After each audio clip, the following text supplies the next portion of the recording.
আসসালামু আলাইকুম। আমি ডাক্তার এমএমজি সারোয়ার, সবাইকে জানাচ্ছি শুভেচ্ছা। আজ 14ই নভেম্বর বিশ্ব ডায়াবেটিস দিবস। ইনসুলিনের আবিষ্কারক ফ্রেডরিক বান্টিংয়ের নাম আপনারা অনেকেই জানেন। তার জন্ম তারিখ অনুযায়ী বিশ্ব ডায়াবেটিস দিবস বিশ্বব্যাপী পালন করা হয়।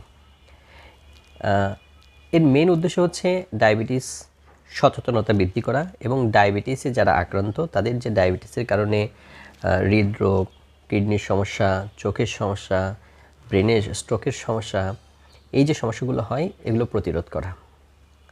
তাহলে যাদের ডায়াবেটিস হয় নাই তাদের এবং যাদের বয়স 40-এর বেশি হয়েছে তাদের উচিত হবে প্রতি 6 মাসে একবার হলেও ডায়াবেটিস চেক করা, এবং যারা ডায়াবেটিসে আক্রান্ত তাদের উচিত হবে প্রতি 6 মাসে একবার কিডনির পরীক্ষা, ক্রিয়েটিনিন, চোখের পরীক্ষা, কালার ফান্ডাল ফটোগ্রাফ এবং প্রস্রাবের পরীক্ষা, ইউরিন ফর এসিআর, এই 3টা টেস্ট করে দেখা।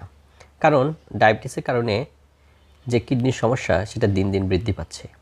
যেটা আর্লি রোগটা ধরা যায় এবং চিকিৎসা করা যায় তাহলে এটা অনেকাংশেই প্রতিরোধ করা সম্ভব।